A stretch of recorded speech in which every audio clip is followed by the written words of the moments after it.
So referrals have nothing to do with the salesperson and making more money and more business. They have everything to do with your clients and friends looking good with their buddies and clients. So it's always about building relationships. And that's how you get not only a referral, but a referral partner at the same time. This is Outside Sales Talk, the best podcast for outside salespeople.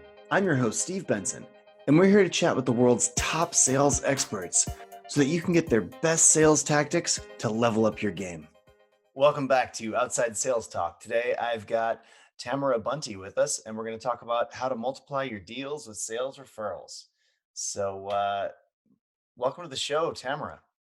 Thanks for having me.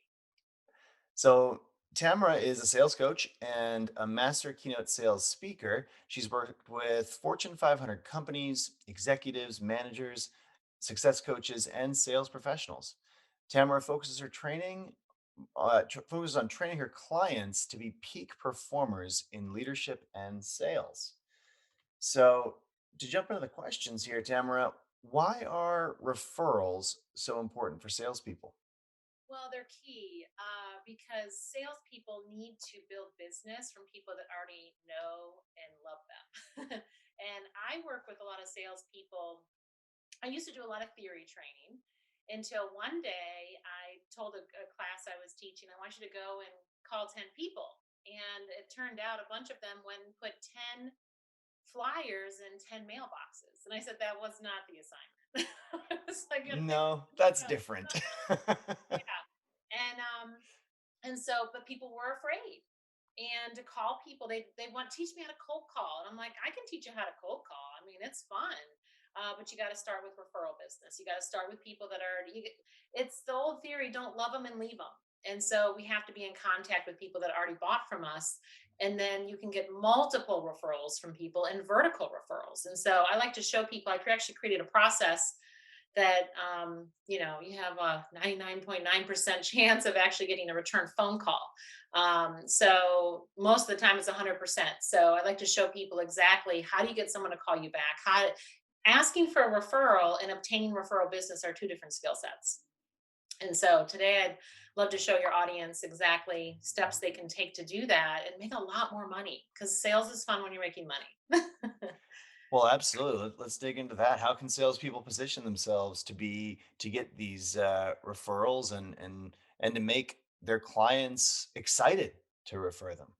Well, yeah, I mean, first of all, you have to be in touch with your clients. Never love them and leave them. And so I specialize in sitting down with people and making phone calls with them. In fact, I did it this morning over Zoom, making phone calls. And it's just amazing how people fall into these. I don't know where they learn these sales techniques that just don't work, but essentially, people, like, you need to pick up the phone and be in contact. It's friendship first, business second, in my opinion. So you've got to be friends with your clients, but then you have to know what you're asking for. And many people are lazy. They say, well, who do you know that might like to go through the same process you did? That's an F minus. That's not asking for a referral. Or they ask for an introduction for one particular company, which is also not a good idea. I like to tell people that the way I train people in sales, I built my business cold calling, right? And then, of course, it was, and I didn't know anybody when I moved to where I live. But then from there, I would get referrals, right? So how to grow that business. But I find salespeople need to know who they want to do business with. So first, they have to be able to ask in a way that what I call vertical referral. So instead of saying, let's say real estate, for example, who do you know that wants to buy or sell a house, right? I would say that's an F minus ask today. And people are doing it all the time. It would be better to go vertical and say, I was just wondering who you know that might be open to buying a second home. So that presupposes the way you're asking, they're referring you to someone that already has money. And it's more like a memory jogger. You're going to get a name and a cell phone number. So it's about asking clearly for who you want to do business with. But you have to make that phone call. And so it's a 2 to 3 minute phone call, and you can get four, five, six names and cell phone numbers in 3 minutes. I mean, it's awesome. But most people never ask because they're too afraid. But referrals are really not about us and growing our business. They're about our clients looking good with their buddies and their friends. So there's, a lot of different avenues that people can take to build referral business, but it's much effective to do it over the phone, actually. That makes a ton of sense. Yeah. Yeah. Um, And when in the sales cycle exactly would you ask a customer for a referral? What's the timing on that? When they're happy. You always ask when they're happy. Okay. It doesn't matter where you're at. If they're in a good mood, that's a good time to ask. Usually when they're closing and you're giving them their keys or whatever it might be, okay, they're happy. If their dog just died, that's not a good time. Okay. And that actually happened on a phone call. Someone called with the purpose of asking for referrals because I have a process. I'm like, here's your steps of what to do. And their dog literally just died. And I'm like, okay, can't do it. Can't ask. Right. But they have to be in a good mood. I did have a group though. This is so funny, a group of business brokers. And the gentleman, now they're all sitting in the room. There's like 8 guys all in suits, right? And then they are making phone calls with them. And this guy made $175,000 commission off of this one client. And it had been 2 years and he never talked to him since. $175,000 commission and never talked to his client. So I'm like, let's call him. And so I'm sitting right there. And so he calls him up and he was like, hey, it's Johnny with XYZ company. He's like, who? He goes, it's Johnny. Remember I sold your business a couple years ago? Oh, yeah, yeah, yeah. And then he said, what did you do with all that money we made you? Okay, I gave him that line. And he laughed and he goes, oh, it was great. It was really great making all that money and selling my business, but I had to lose both my legs. True story on speakerphone. I've heard everything. Now I'm there pressing the mute button, feeding him lies because he's freaking out now. And I said, well, you can't move forward until they're happy. They have to be in a good mood, and him losing his legs is not a happy conversation. So you have to switch it and say, well, I'm so sorry to hear that. Have you had a chance to get away, take a vacation? No, still not happy. Can't move forward. Okay. Well, if you were to go on vacation, where would be a place that would fill your soul and make you happy? Finally, he went positive, right? Then he looks at me like, do I ask? I'm like, yes, he's happy. And then he went in, well, I was just wondering who you know that's like you, super successful, that might be open to buying or selling their business. And the guy was like, oh, I think I've got a couple guys ready to sell their business. What's your name again? What's your number? And he got off the phone. He thought it was horrible. And he goes, it was inappropriate to ask. I said, no, it was not inappropriate to ask because it wasn't about you. But shame on you for him not having your cell phone number and you made $175,000 commission. The number one reason why salespeople don't follow up with a prospect or a client is because they can't find their phone number. It's really that shocking. It's so pathetic. People don't even believe me. In fact, I have an online course where I did live, no editing, of the couple gentlemen making phone calls. And the guy goes to call. This is on video. I mean, it's proof that it's like like a disease. He goes and he calls a client. He had sold his mother's home and was helping his son buy a home. And he's like, "Oh, I'm so glad you called. I couldn't find your phone number." And he was like, "What?" Like, see, it's everywhere. You have to go on someone's email, type in their name, call the number from the signature because they're not organized. I mean, organization is a huge problem with prospecting. But when you get into referral business, a lot of times it's been so long, people don't know what to say. So I like to go in and show people how do you warm up a past client, and then how do you get the vertical referrals, and then how do you position yourself so that you're going to get the name and cell phone number, and then more importantly, what's the voicemail you're going to leave so that that prospect actually calls you back and you win the business. So there's a lot of components to it.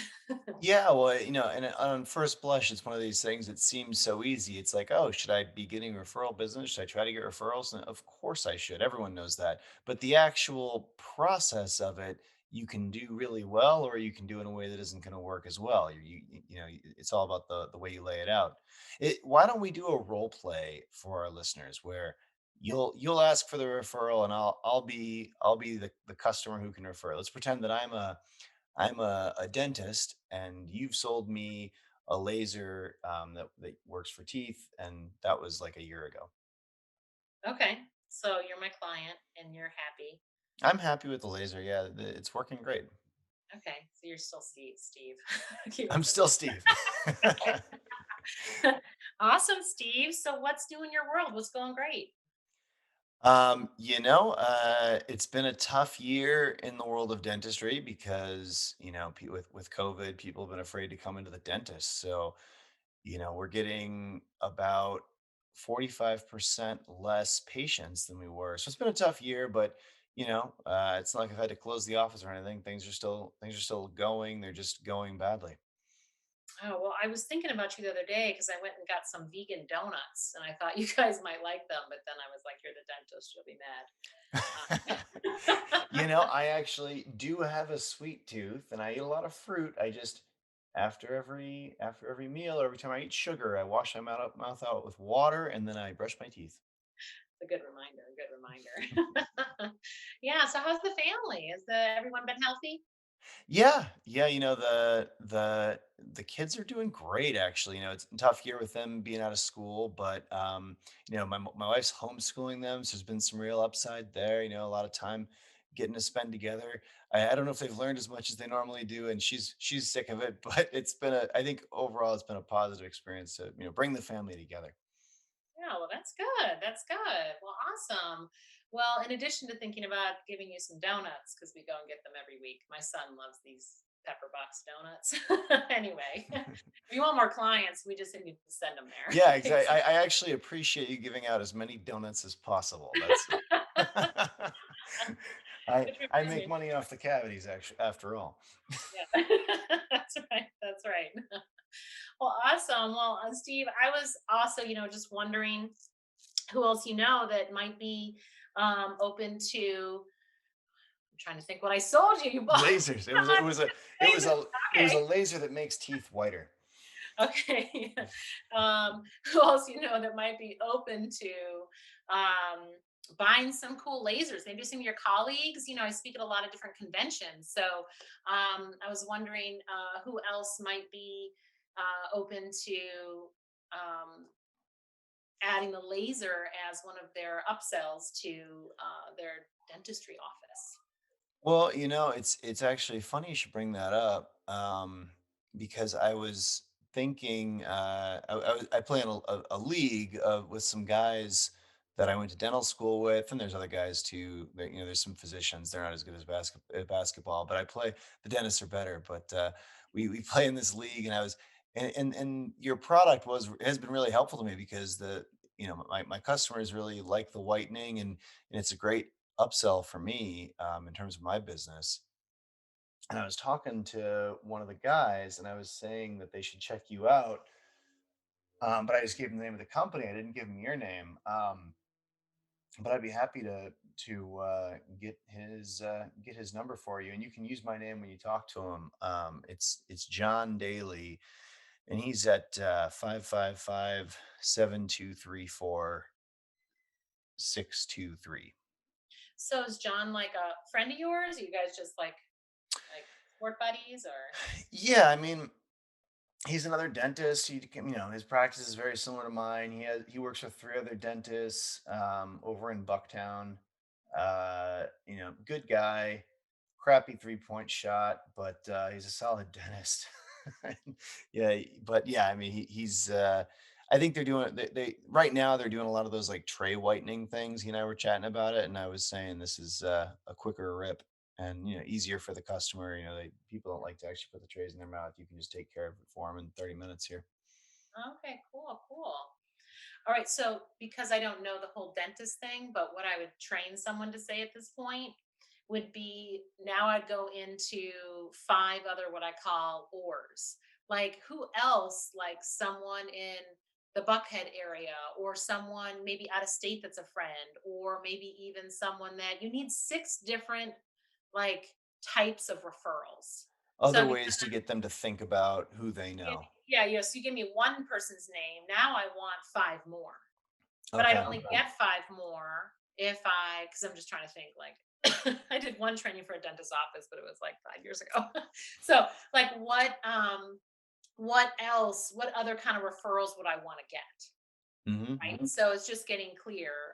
Like if it was real estate, it would be who do you know that is looking to buy a second home, or who do you know that wants to expand their house into a larger home? Who do you know that wants to buy a lot and build their dream home? Like different oars, different examples of, oh, I got a guy. Oh, I got a guy. Yeah, you're Oh, trying to I wonder trigger what- thoughts for them because this right, isn't top of mind for them. They don't really think of their friends as being leads. right. But if I had prepared my what I call six oars, it would be a lot easier. That conversation would keep flowing, and you'd give me another name and another name and another name. I mean, it's like magic.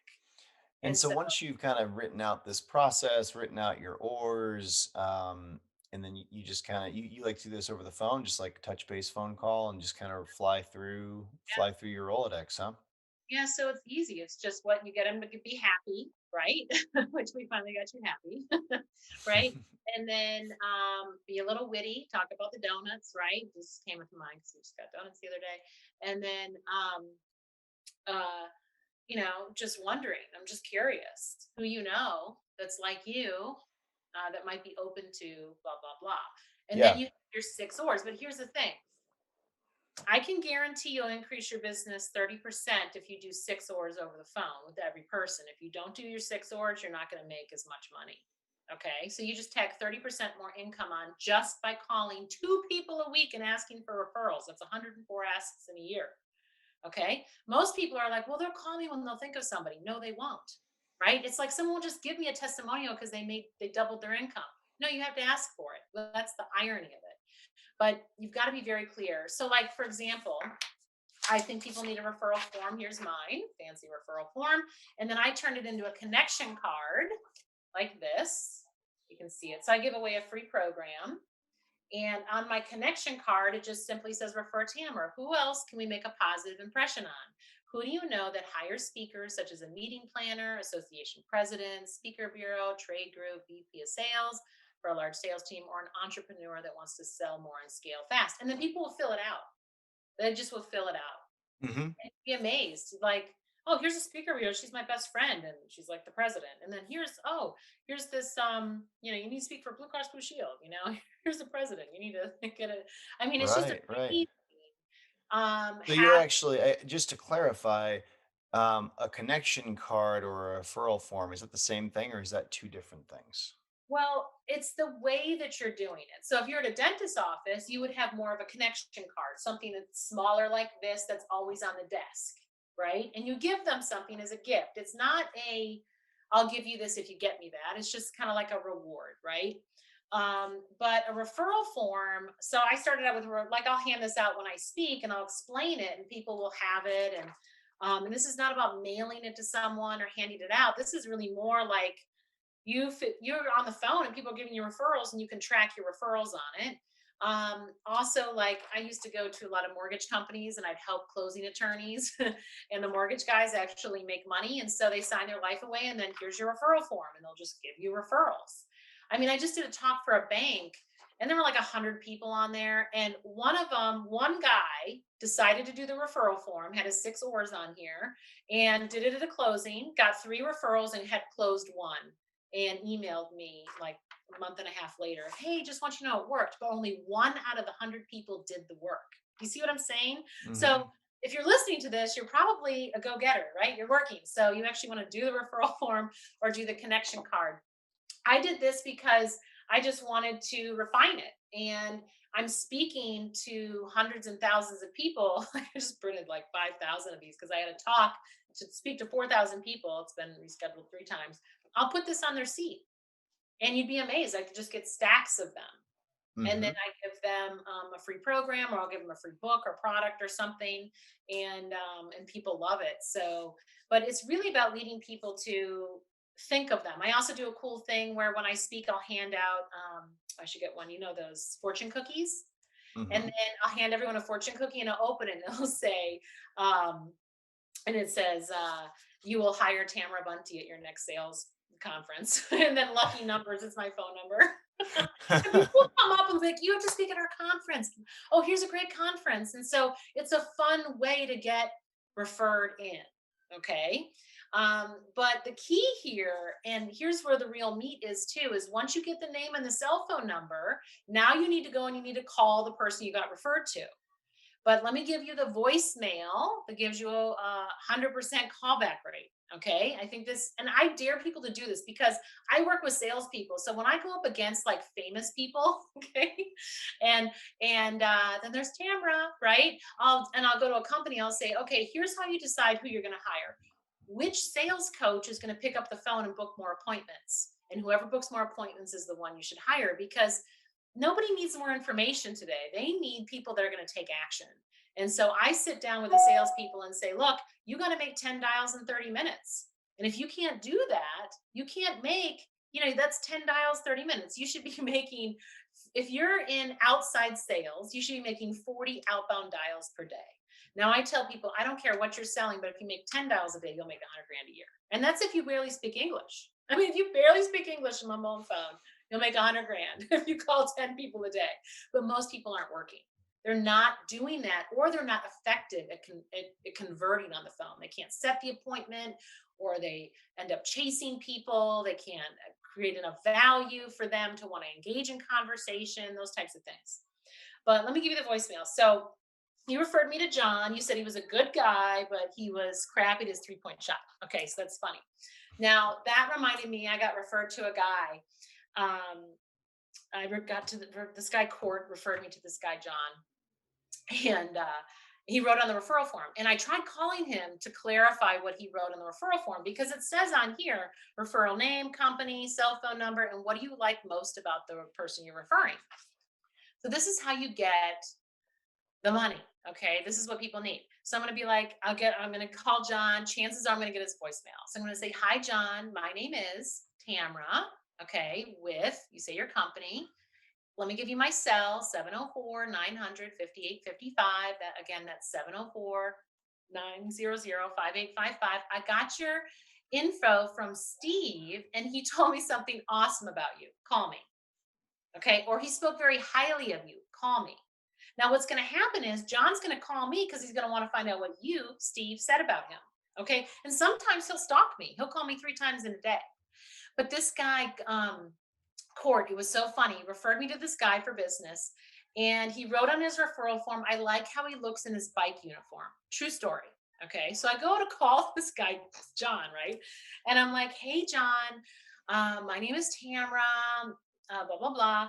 And I got your info from Court, and he told me something really interesting about you. Call me, right? He calls me back, and I'm like, start a conversation. I'm like, well, I don't really know what kind of relationship you guys have, but he said he really likes how you look in your bike uniform. Burst out laughing. They do CrossFit together, blah, blah, blah. 20 minutes later, I'm collecting a credit card number. Okay. So what I'm saying is it's all about how you do it.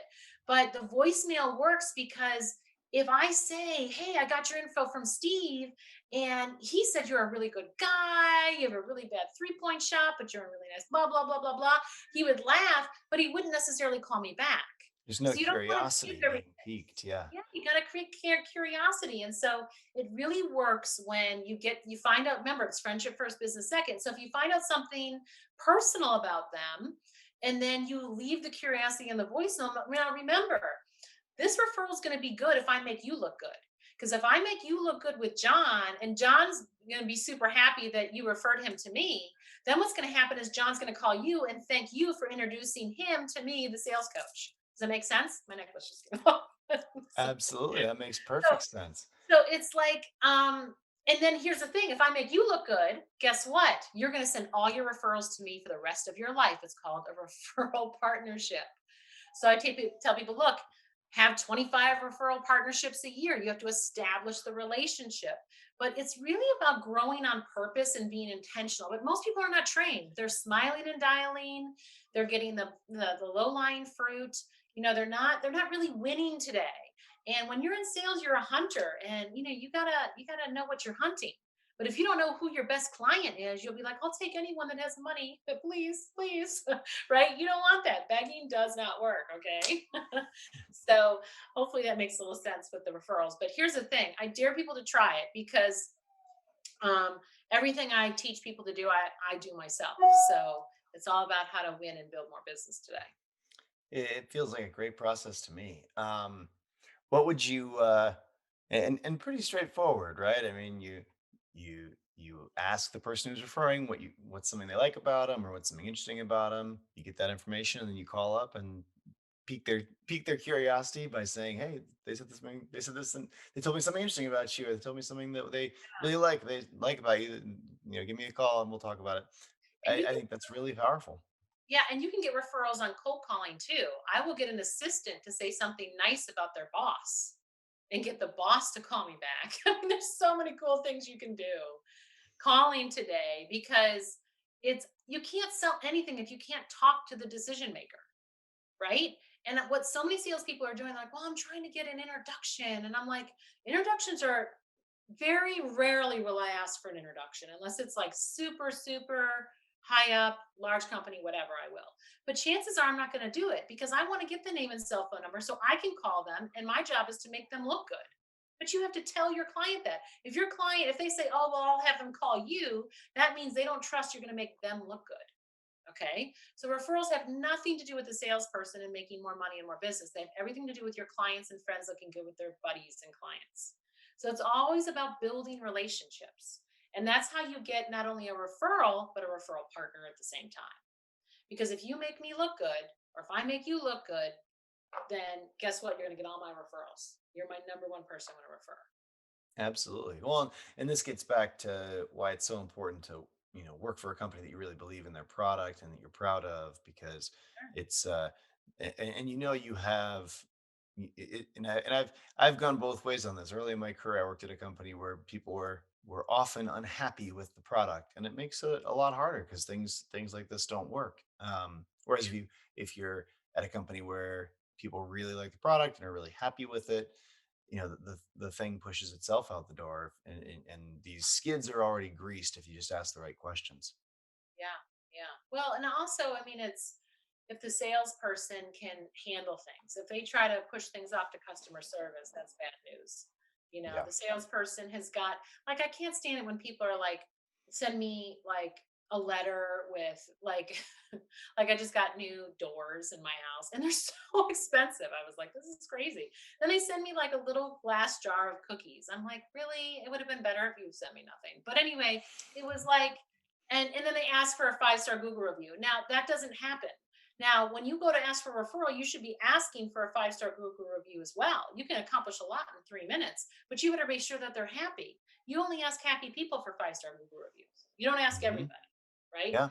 And then you build it up because instead of me saying I'm great, then it's better to say, well, just Google Tamara Bunte sales coach, and then you'll see hundreds of people saying I'm great. Then there's proof, right? So there's a lot of things you can be adding on and doing in your referral calls at the same time to help you build more business, which is why it makes more sense to call people that already like you before you cold call. Right. Well, and let's dig into the steps that are between asking for the referral and actually getting a meeting with the new prospect. What happens in the process between those things? You mentioned that the way that you don't like to just ask them to introduce you, but you want to have the number. How should that go? How should that occur? How should that initial contact be made? How do you go? What do you recommend for that? Well, I first say eventually everybody buys. They just don't buy when we need a commission. That's what's frustrating. Okay. Eventually everybody buys. Okay. So here's the thing, if someone says no today, that doesn't mean they're going to say no next month.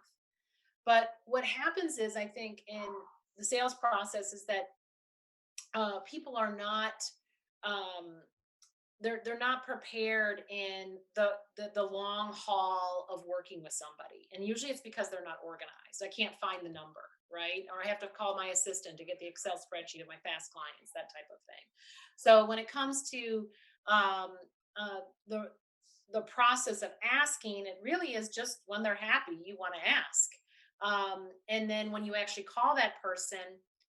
Referrals are different. If something comes in online, they need to call, I believe, within that day, not even 24 hours anymore. They want to call within a few hours at the latest.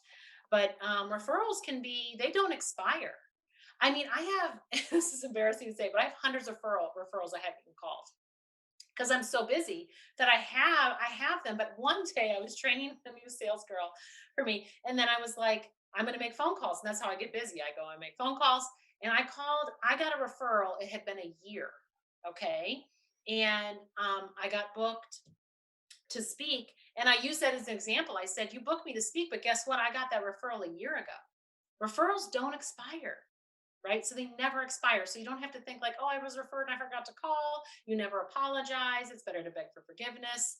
You don't remind them it's been a year, 6 months, or pre COVID or any of that stuff. They don't go bad. But I will tell you, there is a process for follow up with referrals that's really important. Same thing with prospecting. Most people call 3 times and stop. That's based on no statistical evidence that's good.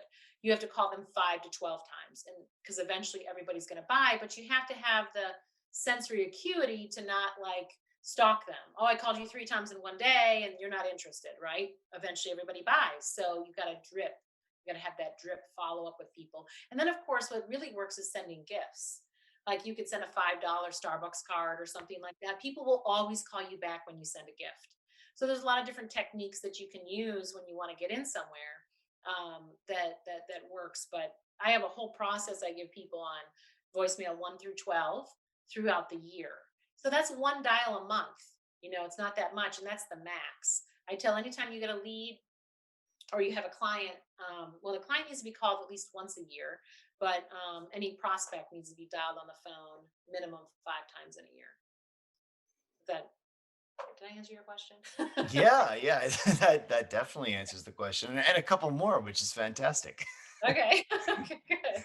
What about social networking? How does social networking, how can that be leveraged in referrals, and what role does it play in referrals? Okay, so I don't believe you should ask for referrals from people that don't know you. Okay, a lot of people make a cold call and ask for a referral at the end. Well, I don't want to buy, but oh, do you know anyone else that will? Not a good idea. Okay, it's just not that smart. So um, I say that you need to build relationships, and I think that's lacking today in this social media world because we don't meet with people. What works is calling people, talking to people on the phone. If we're going to have a meeting, virtual or in person now, you need to do that. But people hide behind email too much. They really hide because they're not working. They don't know what to say. I mean, most people that come to me for help are seasoned sales reps. And they say, look, I've been doing this for 25 years, but I'm making good money, but I'm not near making my potential because I don't know how to do it because I haven't done it in 25 years. And they're too embarrassed to tell their boss. I don't know how to do that. And so what I do is I say, okay, look, today's about making money, right? I'm interested in people making more money. And it comes down to picking up the phone, setting appointments, how to get those appointments to stick. But you have to get away from the pitching people online. It's horrible. I mean, it actually makes me not want to work with people when people then get defensive. Oh, hey, I called you a couple of times or I emailed you a couple of times. I assume you're not interested. I'm like, you're ending the sale before it ever began. And guess what? Eventually everybody buys. But if you ruin the relationship, I'm not going to buy from you. So it's really important about how you approach it and what you're doing, right? Yeah, But here's the people have thing. got to be careful with their breakup emails, I think. Yeah, they break up. They get because it's in writing and it can't go away. It cannot go away. So just remember, you just think there's an attorney next to you all the time, Yeah. and it's got to be appropriate. And a 4-year-old has to be okay hearing whatever you wrote. Let's just put it that way. They can do that. That's fine. But people can't hide behind email. I think it's just not. You're just not going to excel. It's just not going to excel. I think. Yeah, that makes a lot of sense.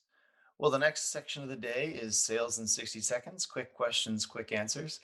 So, first question, how do you prepare for a meeting with a new prospect?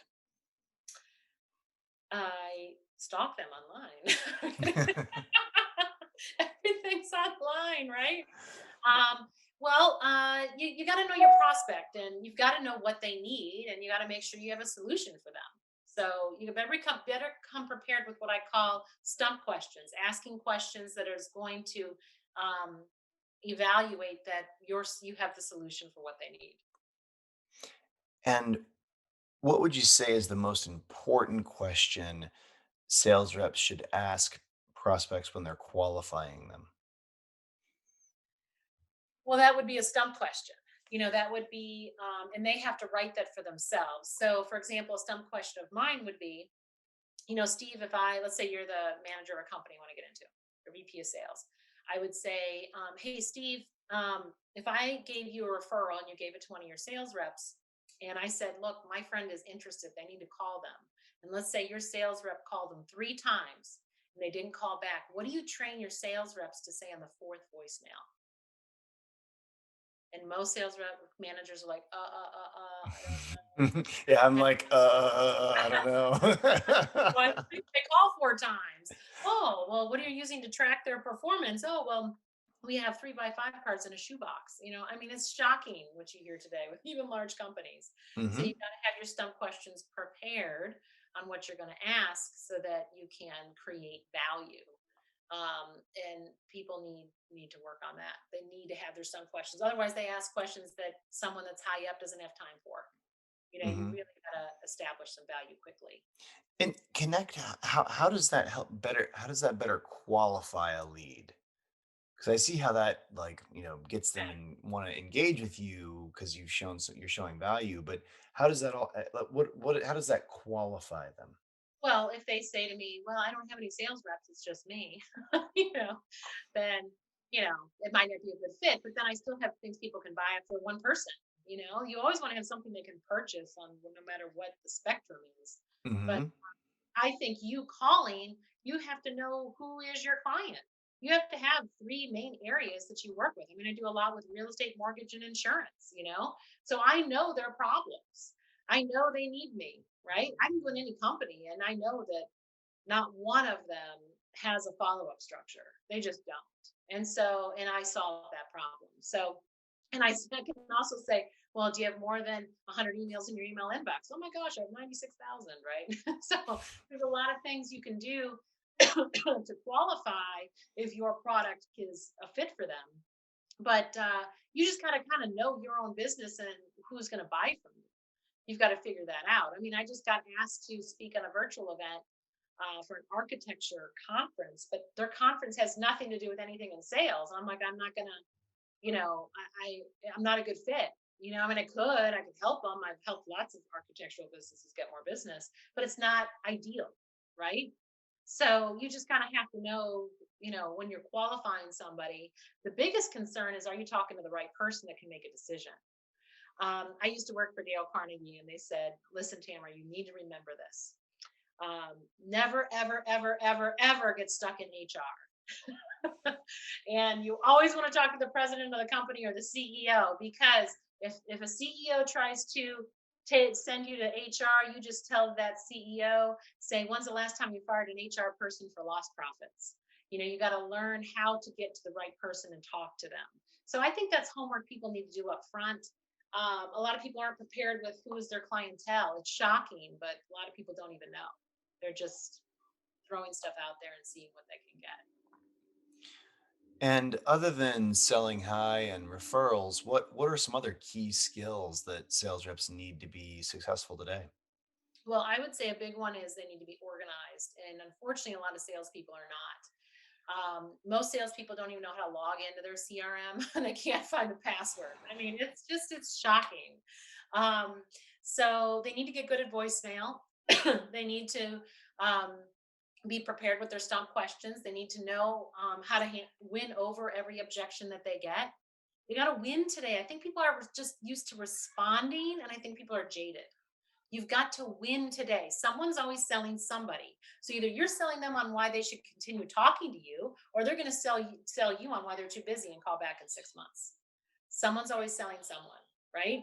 Just like my kid, trying to sell him to eat broccoli. I mean, I'd rather make 1,000 cold calls this week. So, and my son's a closer, let me tell you.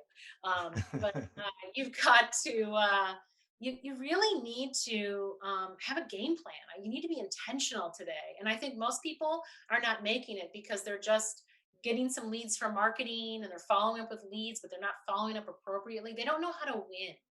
And so I think the biggest thing today, what I like to do is show people, look, it's time to win and win on purpose.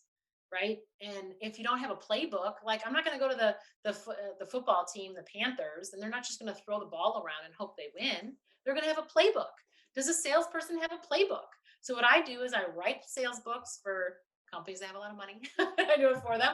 Or they can take my 2-day class and they can write their own playbook and send it to me to review. And you got a plan. Most people don't have a plan. You can't hit a target you can't see. And what do you think salespeople should be thinking about daily, or what's a process or a thought pattern they can go through every day to become more successful? I think that they have to focus on what they want and not get jaded if someone doesn't buy. You can't get rattled if somebody doesn't buy. I have some power questions. I actually just sent it to one of my classes. I actually have it up when I like put my makeup on and stuff in my bathroom. It just helps redirect your focus. But when I used to work for Tony Robbins, I'll never forget. I had like my playbook. I knew what I was going to do to sell tickets to unleash the power within. And I'll never forget, they throw you when you're new, they put you in front of people that are broke. And if one person buys, you're not so happy. If they don't, you're sad. But I perfected my presentation. And I went in and I sold like $30,000 worth of tickets. And I said, that's it. What I did works and it's always going to work. The very next meeting the next day, I blanked, which means I didn't sell anything, but I didn't feel bad because I knew what I'm doing actually works. Next time brought in 40 grand in tickets and I sold more than my entire team combined. It's because my mindset was set. I wasn't trying new things every day. I knew it worked and I repeated it.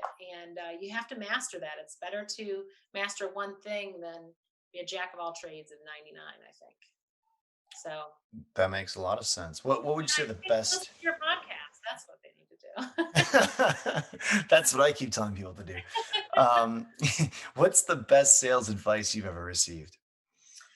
um, the best sales advice I ever received was when I worked for Dale Carnegie. I was fresh out of college. And I'll never forget the VP said to me, he said, Tamara, what I'm going to tell you, you need to remember. And he said, never, ever, ever, ever turn down an opportunity to speak. And actually, it's funny that I just thought of this. You brought up dentists. I went to speak for this group, and I knew it was going to be a bunch of struggling realtors. And I thought, oh, I don't want to do this. I don't have time for this. They can't pay me enough to deal with these bad attitudes. I mean, it was crazy. And so anyway, I did the presentation, threw my heart into it. I'm like, help these people. Of course, it's like I worked really hard, needed a nap after that. But then 2 weeks later, someone worked for a dentist office part time. And that's how I got into that dentist office, did a whole training, made up for the whole thing. So you never know. Eventually, everyone's going to buy. They're going to remember you. You got to treat everybody the same. Doesn't matter if you're going to make 10 bucks or 10 million. You got to treat everybody the same. You never know where your business is going to come from. My largest client, I got on a plane with a woman sitting next to me. I mean, you just never know where you're going to get your business. So, Yeah, I got one of my biggest deals that I won at IBM standing in the lunch line at a customer cafeteria. yeah. So, I'll, I'll maybe not always be closing, but always be looking for deals. That's for sure. Um, so if you were gonna recommend, as an actionable takeaway, something that the field salespeople who are listening today could do as a first step towards getting better at referral selling and getting more referrals, what would you say that first step should be? Well, I'm biased. They should get my book. It's right here. What's If it you say called? Just because not everyone can see the video; they're listening on the podcast. if you say I look like my Photoshop picture, we'll be good friends. You get a discount. Um, it's called Proverbs for Selling: Mastering Sales Through Prospecting, Referrals, and Discipline. And I am a Bible girl, and I love the book of Proverbs, which is the book of wisdom. So it's how do you have discipline in your sales approach while using an approach that is actually proven to work. But I also just did a 4-part training called Upgrade Your Sales Skills on my website. You just go to tamarabunte.com and scroll down. You can just put your info in, and you'll get all 4 days of that training on there. And there's meat in there. I want to give people meat. If you're gonna like today, like let's try something. Let's get something that actually works. So I got a lot of info there. So Awesome. Well, we'll put all that in the show notes. That sounds super valuable. Well, this has been a great episode of the Outside Sales Talk. If you work in field sales, you'll love Badger Maps, the number one route planner that helps you sell 20% more and drive 20% less. You can get a free trial at badgermapping.com today. If anyone can think of any other sales reps that would benefit from all the wisdom about referral selling that Tamara has dropped on us today here, share the love and forward this episode on to them. Take care until next time, everybody.